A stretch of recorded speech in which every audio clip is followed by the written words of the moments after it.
Smith. Here today, Harris Faulkner, host of Kennedy on Fox Business, Kennedy, Republican strategist and Fox News contributor Lisa Booth, and today's #OneLuckyGuy. We welcome back the anchor of Fox News Sunday, Chris Wallace, who will be a big part of Fox News' election coverage tomorrow night.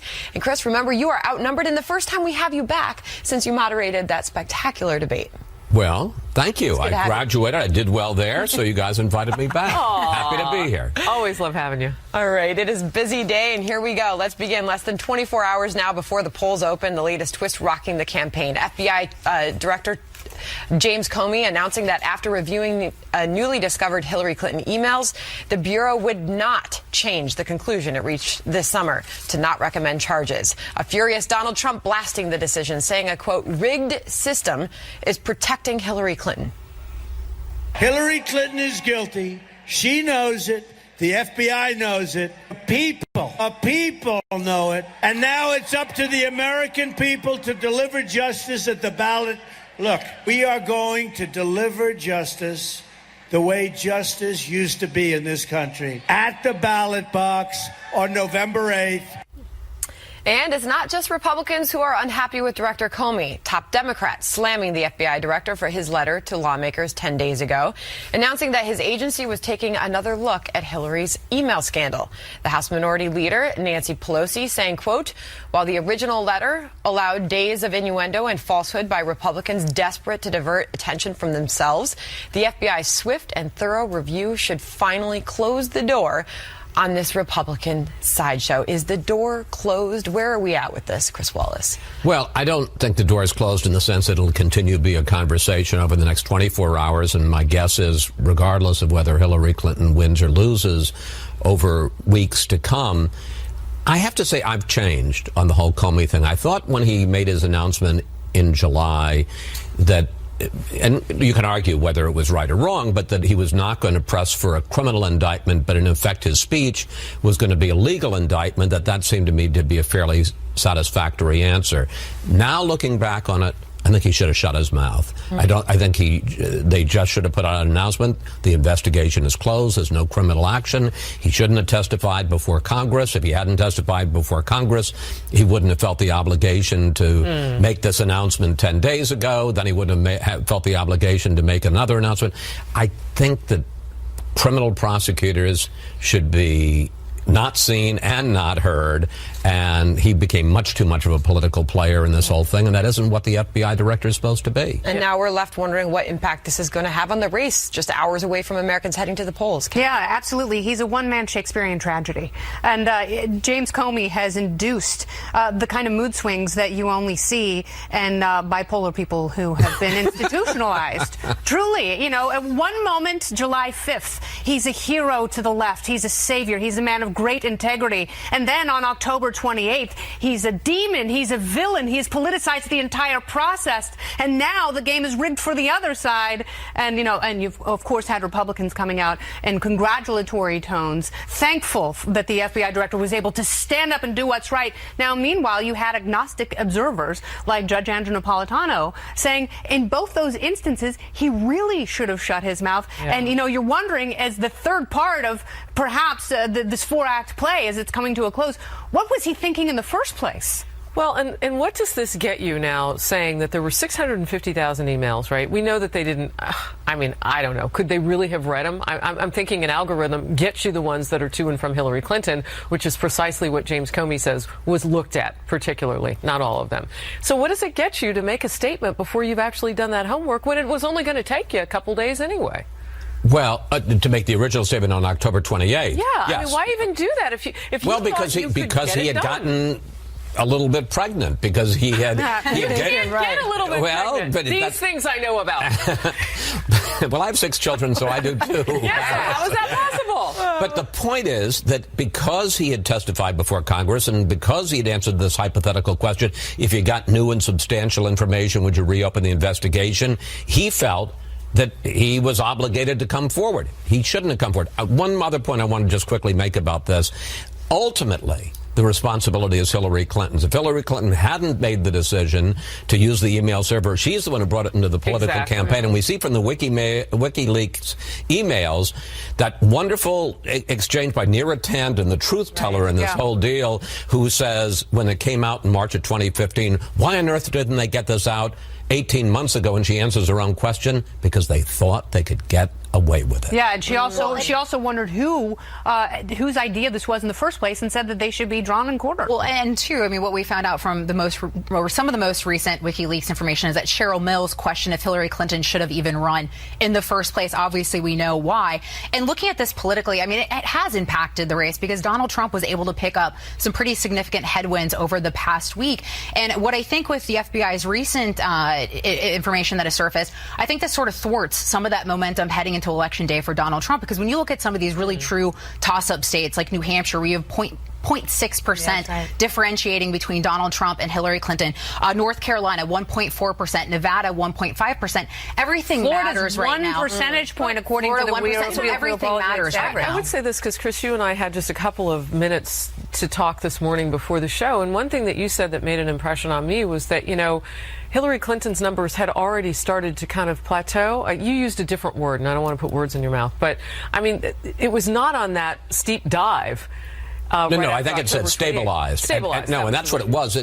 But I think Lisa's right to the extent that Trump was really in danger of a double-digit defeat. I mean, he was 10, 12 points down, and suddenly this happened. It seemed to stop his slide. It seemed to begin hers. It certainly energized his supporters.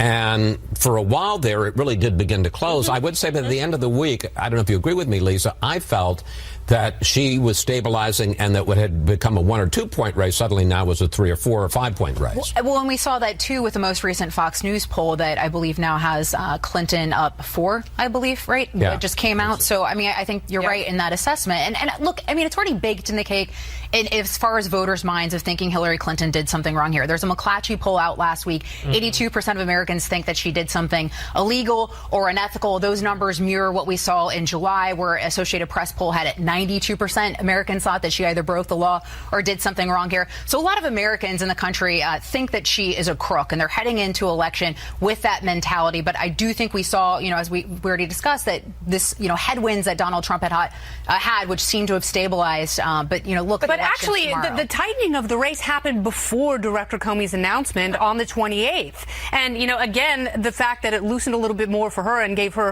a 4-point comfortable lead, according to the Fox News poll, that happened before Comey's next announcement. So, you know, these may be natural ebbs and flows. I think the biggest factor here for voters in the reannouncement of the email continuing investigation is whether or not this was going to be a distraction. And that became so exhausting and daunting for voters that was the issue. It wasn't the specifics of what was in the emails or who had them or where they were stored. It was the fact that this could go on, and maybe now it signals to voters that... So can we go back to the man at the center of all this, James Comey, and his future? What happens to James Comey? I mean, Attorney General Loretta Lynch weighed in, saying her confidence in Comey and his ability to run the FBI, she maintains that.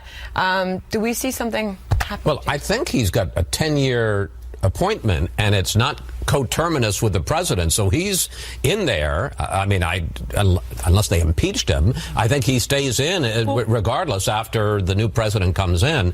So he doesn't have to go anywhere for a number of years. And if I remember correctly, previous to all of the, you know, October 28th language, Hillary Clinton had said that she would leave him there, that she would welcome that. And I mean, I know a lot's happened since then, my goodness, but I can't imagine that anything would go against, now that this has come out the way it has for her. Yeah, but again, I don't think she has the power. I don't know how Donald Trump it's not a political appointment in the way that a cabinet level position. Right. But also, like, what does all this do for the country in the sense you already look at the trust in government is so low, and I worry about post-election and the fact you have the FBI director, which a lot of people, depending on the party, depending on the time, depending on the announcement, believe that he was political to some degree. You have the Department of Justice, which seemed to have tried to obstruct the FBI in the investigative process. You've seen collusion between the State Department, the Clinton campaign, the DOJ, the Clinton campaign, the DOJ, and the State Department and the White House, right? And so there's all this collusion, there's all this corruption. So what does this mean for post-elections and just general sense in government? I really worry about this for the country. People are still going to hate it. No, maybe hate it even more. And you're exactly right, because after Comey's announcement on the 28th of October, you started getting these wild leaks from disgruntled FBI people saying, oh, we're going to build a case against Hillary, and Justice Department people saying, no, this investigation is basically over. And you shouldn't have the Justice Department and the FBI playing a political role. Which is part of the Justice Department, but it just goes to show the internal fissure that's there. And you're absolutely right. One reporter put it that Tuesday, November 8th, it's only a comma. It is not a period. It's true. Well, that's just a couple of hours away. And I love punctuation. And on Election Day, Fox News Channel is the only place to be from dawn until the wee hours of the next morning. We will have coverage from across America and the very best analysis for you. And we want you to be a part of our election night coverage. If you've voted or are getting ready to vote, post your picture on Facebook, Twitter, or Instagram with the hashtag Fox News 2016. You could see it on the air on Election Night from our brand new super fancy studio. Chris, you stopped by, you saw it. I not only saw it, stopped by, I did our show from there yesterday morning. He christened the studio. All the bells and whistles. It's going to be fully in action. Can I just quickly say, I had my 3 grandchildren come. It is the Wallace Playground, and I'm going to make a confession, folks. The billboard, if it doesn't work on election night, it's because James Wallace, my 6-year-old grandson, was playing. He was having a lot of fun in Iowa. Did anybody swing from the chandelier? No, but I will tell you one funny thing. So there's this round where the seal is on the floor, and they were dancing around on there, and some people in the control room saw it, and they started, and the kids jumped off it. They thought it had come alive. All right, that's not a reason to tune in. Watch that new fancy studio in action tomorrow. Also, brand new polling, Fox News polling, showing Hillary Clinton leading Donald Trump by 4 percentage points. What to make of those numbers and what each candidate needs to do with just one more day to go. And major changes to Fox News' electoral scorecard updated just a few moments ago that seemed to favor Donald Trump. We'll break it down for you. Fox News alert. With just one day to go until the election, the candidates are fanning out across key battleground states, and Hillary Clinton is making 4 stops in 3 states today: Pennsylvania, Michigan, and North Carolina. Donald Trump is hitting 5 states, including the crucial battleground of Florida, where polling shows a very tight race right now. The latest Fox News polling finds Clinton up by 4 points in a 4-way race nationally. That poll taken before Clinton was cleared in the renewed probe into her email server. Meanwhile, both candidates are making their final pitches to voters. Watch.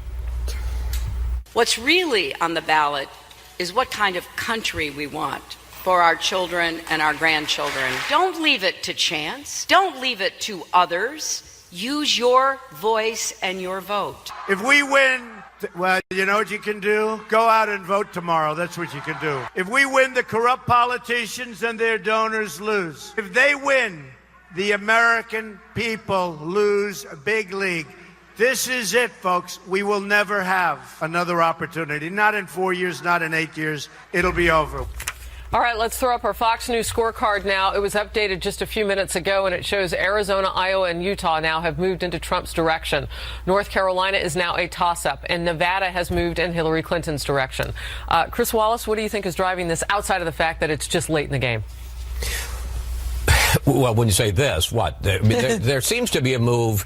Actually, what you're seeing there primarily is that the states that are reliably red or reliably blue are returning to that, and there are a half dozen states that are really up for grabs. And there's no question that Clinton has an easier path to 270 electoral votes, the majority you need, an easier path to 270 than Trump does. Trump's got to do the political equivalent of drawing to an inside straight. He's got to win every state that he has a chance of winning. He's got to win Florida. He's got to win North Carolina. He's got to win Ohio. And then he's got to flip one of those traditionally, and when I say traditionally, 6 elections in a row, Democratic states like Pennsylvania, like Michigan, like Wisconsin, and if he doesn't, he's not going to be president. Is there anything in the electorate that you can point to right now that would say, yeah, Pennsylvania would go for Donald Trump, which would be a big deal? I think the key for Trump is, all of these polls are based on models, and models are based on a sense of this is the amount and the number, the percentage of African Americans we expect in the electorate. This is the percentage of whites who don't have college educations we expect. Trump, I think, would need a burst, an unexpected surge of his supporters, and that primarily is non-college educated whites. And if he were to get that, then he could win the presidency. Conversely, with Obama in 2012, more African Americans and more young people voted than the Romney camp thought, and that's why they were surprised. So what you're saying is the people who really love him would really have to love him a lot. And a lot of them would have to. Yeah, so let's pop this up, because this is interesting. Some of the Fox News polling showed a level of strong support polling among Trump supporters leading Hillary Clinton. 68% feel very strongly about their candidate, Lisa. Well, and I think with Donald Trump, I mean, when Donald Trump first got nominated, there was all this talk about sort of the blue-collar workers, his appeal to these Rust Belt states, and I think he needs to hope that that materializes. And if you're looking at the polls last week, especially in a state like Michigan, some of that was happening, because you have Macomb County, which is a, sort of a blue-collar area where he's way overperforming where Republicans typically do. But where he was getting killed is in counties like Oakland County, which is a higher income, higher educated area. But he's been able to close the gap, at least as of late last week in Detroit Free Press poll, by about 4 points. So he's got to hope that he can overperform in these blue collar areas where Republicans don't typically do well, but still not get killed in these counties like Macomb County, and hope that that materializes. But he's still down in a state like Michigan, so that's tough to do. I always wonder if it makes a difference to see the candidate. I mean, registering people in person, that's tremendously important, especially for those states that have what I call game day voting, like Pennsylvania. But another poll, if we can stick this up, because Fox News polling really dug deep now, has temperament to serve as president. Trump is still really struggling with this candidate. Why? Has it been her messaging sticking, or something, or a combination? You're making faces at me. The whole list, or top 10. I think when we know some things have been said. When he freestyles, when he ad-libs, people wonder if he'll take that mercurial nature into the Oval Office. Still, even though he's been on message as of late. He has, for the most part, been on message. He has not made any major gaffes in the last week and a half. He's let the email story sort of lead the way, and I think he's learned from other parts of the campaign where that was not the case, especially after the DNC and the Gold Star family, where he continued that narrative on his own when he should have let the story die. He seems to have learned from a few of those things, but back to places like Michigan and Pennsylvania, Chris is absolutely right. He has to flip one of those two states. He has to win Florida. He has to win New Hampshire. He has to win North Carolina, which obviously Mitt Romney and did North Carolina, in 2012. as we just said, in the ratings change, Fox News just changed it to toss-up from leaning Democrat. 3 million early voters there. It looks like that favors Hillary Clinton, but they're expecting a big turnout on Election Day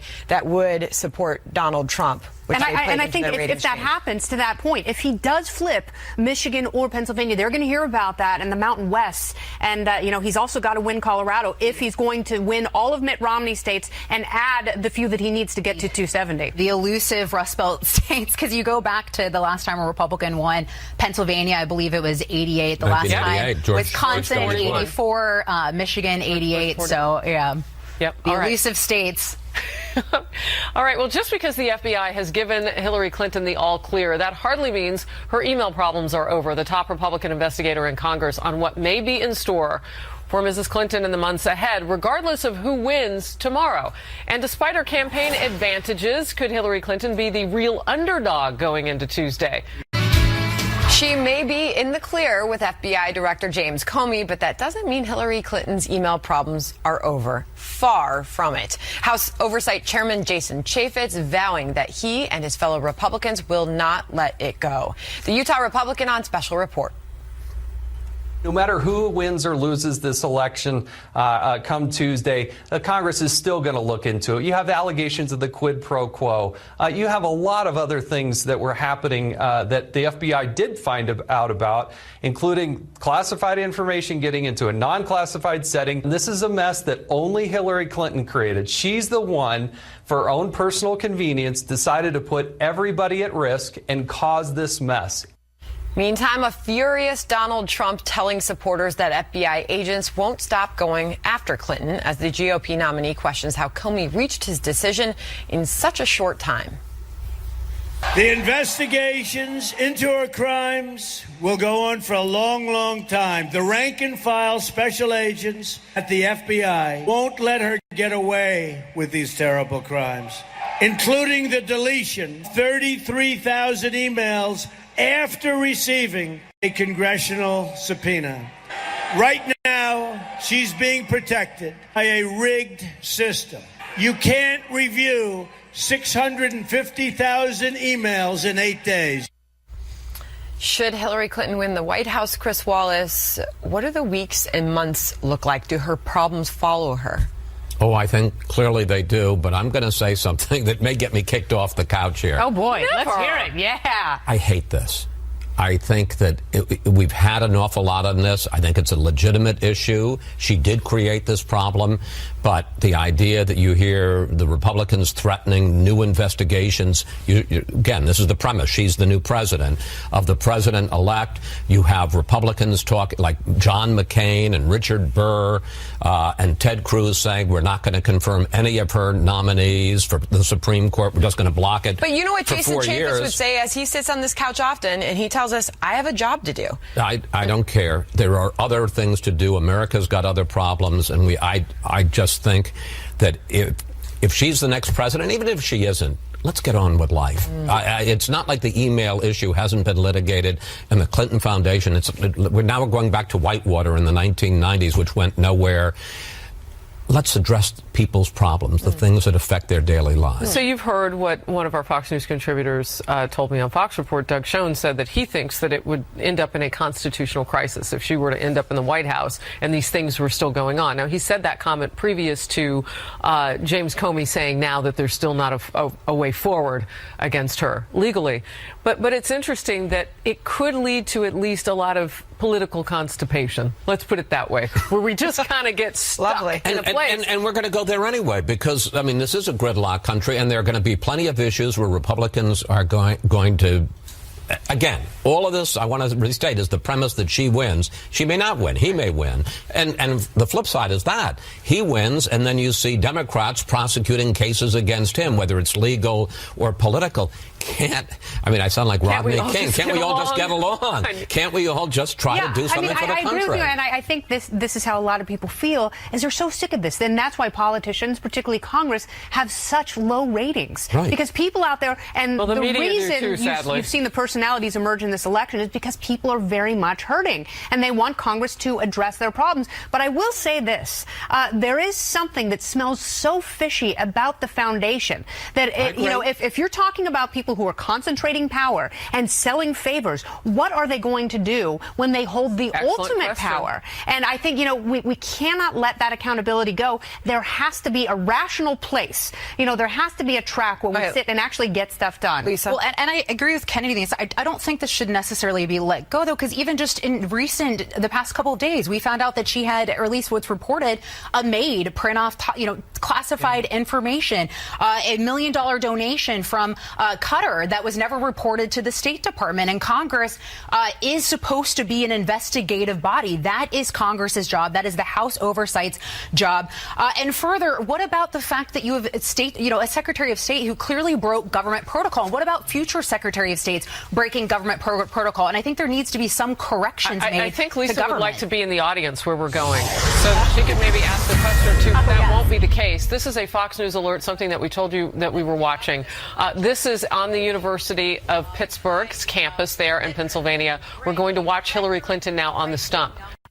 March for civil rights. So we are watching Hillary Clinton on the campus at the University of Pittsburgh right now, and you can see sometimes it happens with satellite images and live view images where they'll take those digital hits. It's audio, it's visual, and so we're going to step away from that because you really couldn't hear the complete sentences there. We'll be in and out of both candidates and their stump speeches throughout the day as they are in and out of battleground states. We promise to do that for you and bring you those live events as they happen. Real quickly, this was a more typical stump speech, Chris Wallace, and I think that is the course of the day that we'll see, right? Any surprises expected, do you think? No. I mean, you don't want surprises today. You want to make your best argument, and at this point, you're really not trying to change people's minds. You're trying to mobilize your voters to actually get out and vote, those who haven't already. Yeah. You know, it's interesting. We've had a lot of discussions about ground game. And I guess, you know, right now, this is the ground game. It's the candidate's ground game.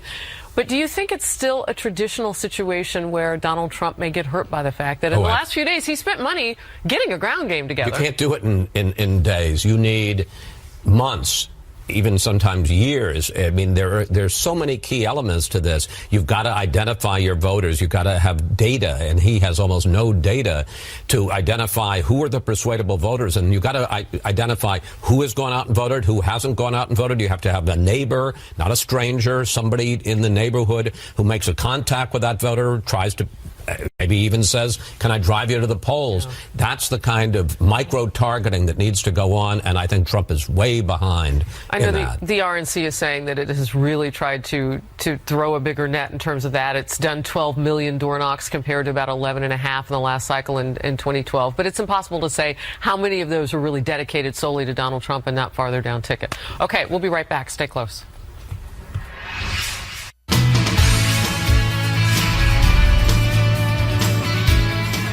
Welcome back. This is Outnumbered on the all-important week. It is the Monday before Election Day, which is tomorrow. Election Eve.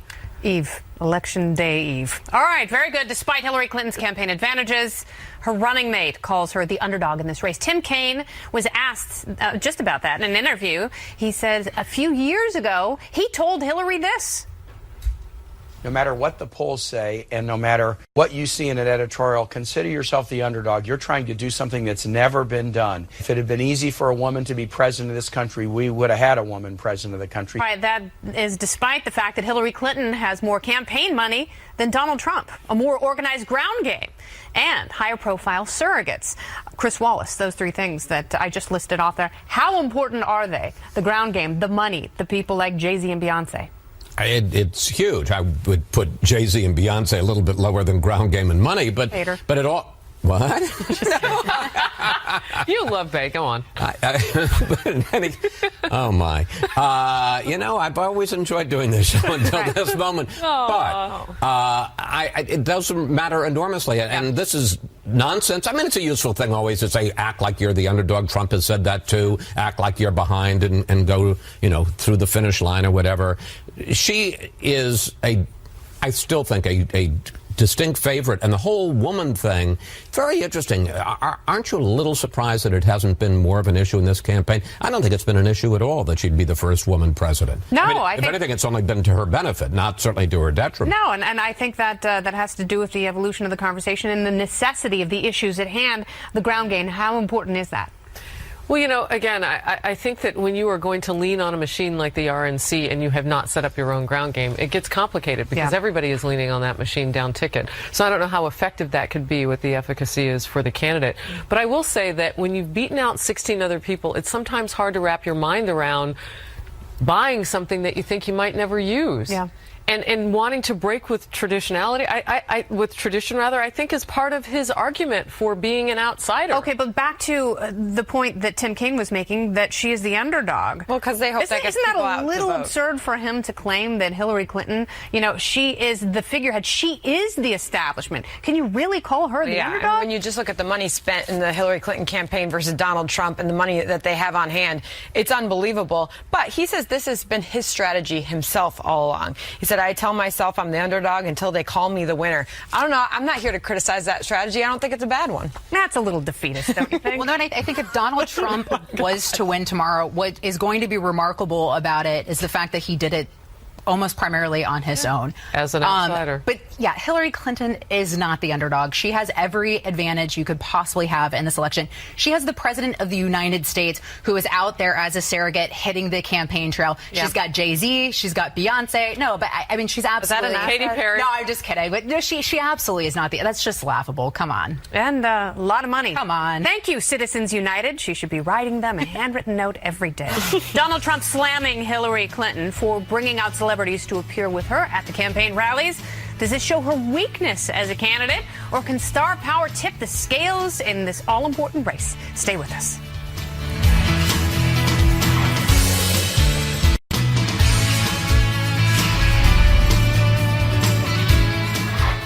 Donald Trump is hammering Hillary Clinton for leaning on celebrities in the final stretch of the campaign. calling it demeaning to the political process. Last night, she appeared with pro basketball player LeBron James at a rally in Ohio. This following recent appearances with Jay-Z, Beyonce, Jennifer Lopez, John Bon Jovi, Stevie Wonder, and Katy Perry. And Bruce Springsteen has just been added to the lineup of guests for Hillary Clinton's rally tonight in Philadelphia. She'll also be appearing with top surrogates, including President Obama and First Lady Michelle Obama, along with her husband, Bill Clinton, and daughter, Chelsea. Trump says he does not need celebrities to draw crowds at his rallies. So, Kennedy, I've got an important question everybody is dying to ask. Yes. Does Hillary Clinton actually listen to Jay-Z? No, she's not that cool. Good Lord, no. She's a cyborg. No, and it's funny because when Jay-Z and Beyonce appear with the president, it has an enhancing effect because when they're together on stage, they magnify each other's energy, and it adds to the president's aura. When Hillary Clinton is on stage with Jay-Z and Beyonce, it has a diminishing effect for her. And you're like, oh, Grandma, can you just scoot to the left so we can watch the fun people perform for a little bit? So, yeah, no, these are... What? These are not natural barmaids. So my favorite shot on Twitter today was the height differential between her and LeBron. James. That was just He's huge. so tall. Yeah, but can I just say something? There's a specific reason, and it has nothing to do with music, that they campaign in those places with those people. African Americans are underperforming in the early voting in Cuyahoga County, which is Cleveland. Do you think it helps to get African Americans more enthused about Hillary Clinton to be campaigning with LeBron James? African Americans are underperforming in early voting in Philadelphia. Do you think it helps to have Beyonce and Jay-Z there for her to campaign with them? So, I mean, it's not just we want to have stars there. It's that they want people that appeal to the specific segments of the electorate that they need, and they hope to energize. Yes, and if Jay-Z and Beyonce were running for president and vice president, I'm sure many of the people in the audience would turn out and vote. They're just not passionate about Hillary Clinton. And Sandra, how much do you think this helps her with millennials too? Because to Chris's point, yes, using LeBron James, using Jay-Z to try to activate the African Americans who aren't turning out to the same degree. Let's face it, a lot of that generation doesn't do their own research when it comes to who they're going to vote for, so they need to be told who to vote for. And that's exactly what they're doing by rolling out these celebrities, right? But unfortunately, they're not really telling them what their candidate stands for, what they're going to do if they're elected into office. I don't know. No policy discussion. I look at this, I do see it as an opportunity to reach people, maybe, but I also see it as a little pandering. I mean, not everybody who's a person of color is going to be at that concert. That's never happened in politics before? All right, we're going to leave it there. More Outnumbered in just a minute. Many thanks to Chris Wallace. And no, it is not Election Day today, Chris Wallace. It is tomorrow. Okay? I'm just getting excited. Did you vote yet, sir? Yes, I have. Have you? I have. Good. We just had this discussion. Yes, we have. All right, we are staying right here for Outnumbered Overtime on the web, also on Facebook at facebook.com/OutnumberedFNC. We're back on TV tomorrow at noon Eastern, happening